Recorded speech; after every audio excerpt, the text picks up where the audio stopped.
Adam Sandler. Delightfully devilish, Seymour.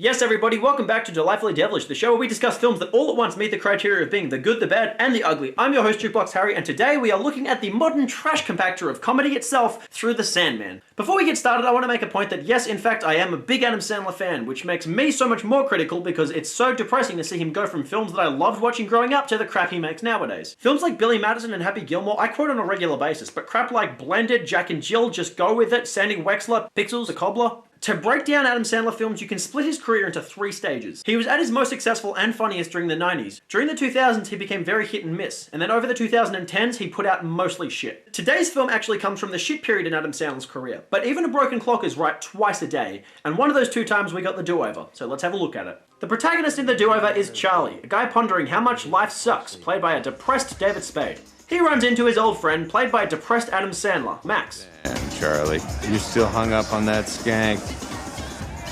Hey.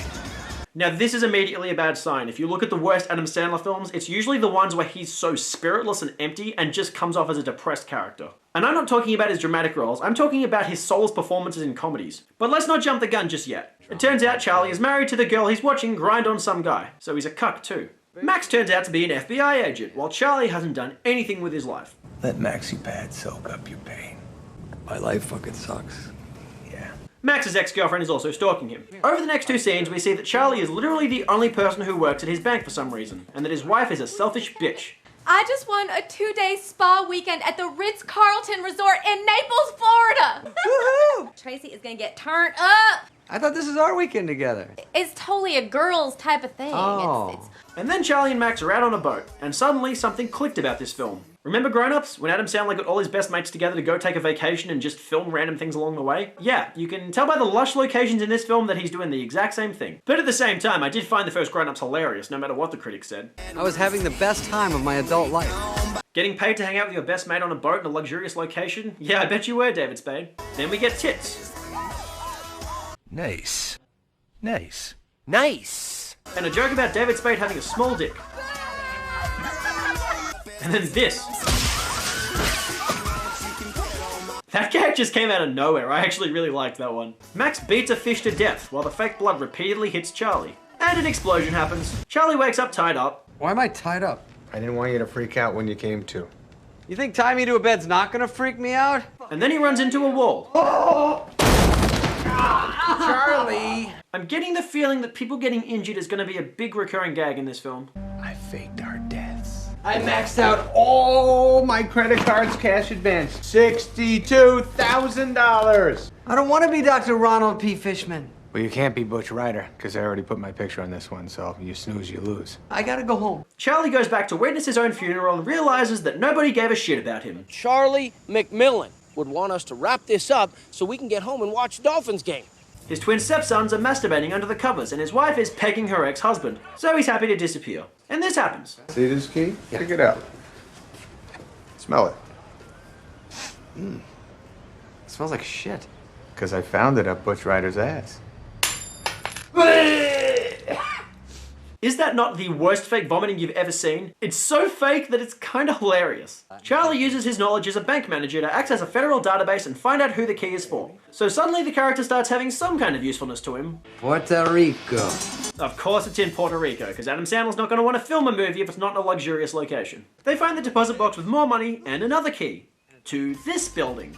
All Adam Sandler has to do is find literally any script and then convince his production company to pay to take him to luxurious locations and put him in an expensive house. Man is playing the Hollywood game well. They even give him a fucking Ferrari. Max decides it's appropriate to get the tattoos of the guy he's impersonating. Cause if you ever saw someone who had the same tattoos as someone else, you automatically would assume they're the same person, right? Using that same logic, Charlie gets his tongue pierced, and it swells, and it hinders his talking. I wish I'd lived in time travel, because I would go back to last night and not put a hole in my tongue. Haha, get it? It's funny because he can't talk properly. Looking sharp, by the way, big boy. Really? You don't think this is too Magnum? You never go too magnum. Magnum Dong. And look who it is, Hollywood's favorite Puerto Rican. Buenas noches. Welcome to Rum Run the Night here at Club Oro. To be fair, you can't not love Luis Guzman. He's the same character every time, but he's always eminently likable. You ever been in a threesome? You gotta stop staring at me. Okay, that one got me as well. I'm gonna go take a dookie. I'll be back in 2. I'm gonna chill here.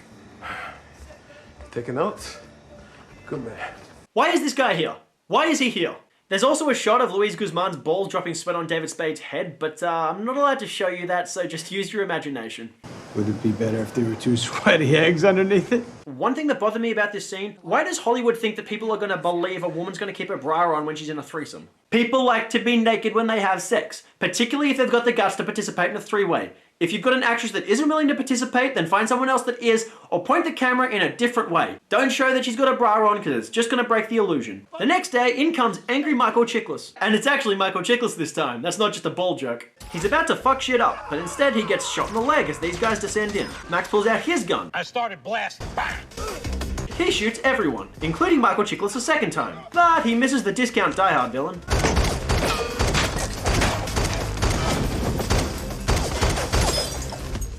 Aren't you a little fucking tall for gymnastics? But they do hit this guy with a car.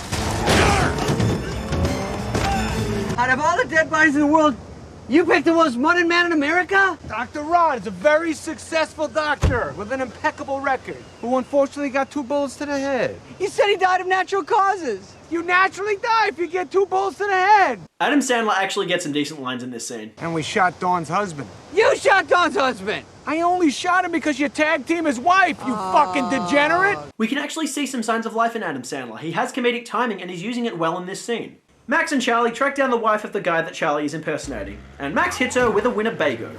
She knees Max in the nuts, and stabs Charlie in the hand. And then the same guy from earlier gets hit with a different car. There is more jokes about people getting injured than there is actual writing in this film. Where the hell is Butch? What did you do with him? He didn't kill him. We're trying to find the guys who did. Then why is this sick bastard wearing Butch's tats and jewelry? That is a very good question. I am so glad one of the characters had the intelligence to ask that. Over a conversation, we learned that Charlie's fake identity was someone who may have cured cancer and gotten killed for it. He was also a gay man with a cock stud. Did you make Dr. Ronald's tongue ring too? That's a cock stud. What? And Adam Sandler sucks 2 fingers pretending that they're cocks. And the gymnast comes back. Where am I? You cannot find me! You don't kill me. I kill you. Adam Sandler doesn't really use those silly voices in his comedy anymore, but for fans of his, it's really refreshing to see him do it just this little bit. They go to visit Max's mum. Ma! Rule for this movie, drink every time someone sustains a major injury.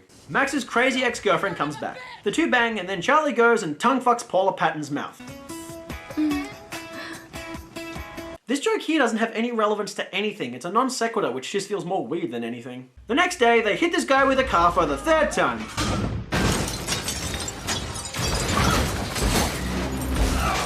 And when you find out that it's Nick Swardson playing this guy, you're glad he keeps getting injured, because that guy's fucking annoying. Not so much in this film, but in many other Happy Madison films. This is where we get the big twist. Max is actually suffering from cancer, and he's doing all this to try to find the cure. Max gets captured and tortured. Oh, fuck me in the ass! Charlie finds the cure. Paula Patton turns out to be a bad guy. The gymnast wires a car battery to his nipples and accidentally dies as a result. That's how he would have wanted to go. And then Patton pulls a gun on Charlie. Hey! Ah! I'm so tired of women lying to me and fucking me over. I really love this moment. David Spade speaks for every man from a heterosexual relationship who has ever been fucked around and manipulated by an abusive woman. And I'm speaking from a disturbing personal experience here.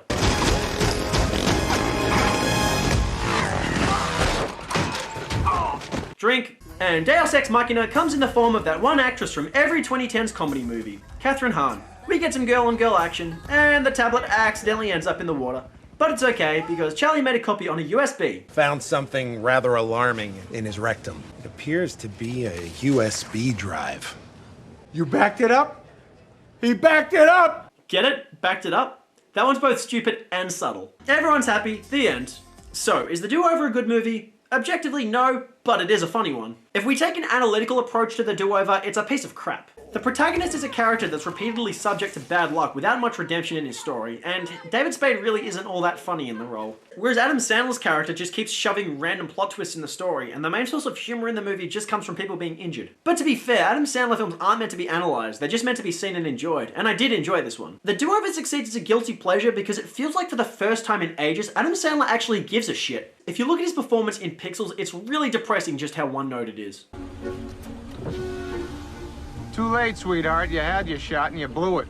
I'm not following you! Yeah, whatever you say, Starkey. It's over. Deal with it. He just seems like he doesn't want to be there, so there's no passion in the effort. The Cobbler is the worst example of that, because that tries to be a comedy with dramatic sentimentality, but really, it's just fucking depressing as hell.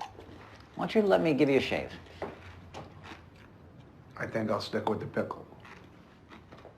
A lot of the time it feels like he's hiding his natural comedic talents behind some kind of ridiculous gimmick, like the visual effects in Pixels, the dual role he plays in Jack and Jill, or the western setting and ensemble cast of The Ridiculous Six. In The Do-Over, the premise and setting is a lot more simple, and it relies on him actually doing something to carry the film. And he isn't always on top of it, but he does succeed most of the time, thanks largely to his chemistry with David Spade. Like I said, David Spade isn't all that funny in the film because he plays a really uptight character, but if you look at his earlier comedy Tommy Boy, he played a similar archetype, which allowed the way more over-the-top boisterous antics of his co-star Chris Farley to carry the film to a lot of comedic success. Richard, do I have a mark on my face? It really hurts. Nope, nothing. But right here. Nope. Ship shape. Jesus, what happened to your face? I knew it. See, Richard? And like in Tommy Boy, The Do-Over highlights him playing a very uptight character by contrasting him with a way more ridiculous character, and that's where a lot of the comedy comes from. The Do-Over is leagues behind a film like Tommy Boy, but it does still have that good old-fashioned buddy comedy charm to it. And as ridiculous and over-the-top as all the injuries in The Do-Over are, if you're in the right mood, they might just tickle your funny bone from time to time. I wouldn't really argue against The Do-Over getting a 10% rating on Rotten Tomatoes, because it is very lowbrow and dumb, but it is a step back towards what made Adam Sandler so great in the first place. It's an absurd buddy comedy with a cast that genuinely want to be there, and it has enough raunchy profanity from sex and violence to carry itself. The Do-Over gets 6 comic injuries out of 10. It's a dumb Adam Sandler film and it knows it, but it just tries to have a good time, and often enough for Adam Sandler fans, that should be what they're looking for. And that does it for today's episode of Delightfully Devilish, you guys. If you have any ideas for movies you want me to discuss, please leave them in the comment section below. If you want to see more episodes, please hit that subscribe button. So until next time, please stay safe during the coronavirus pandemic. I've been your host, Jukebox Harry. Peace.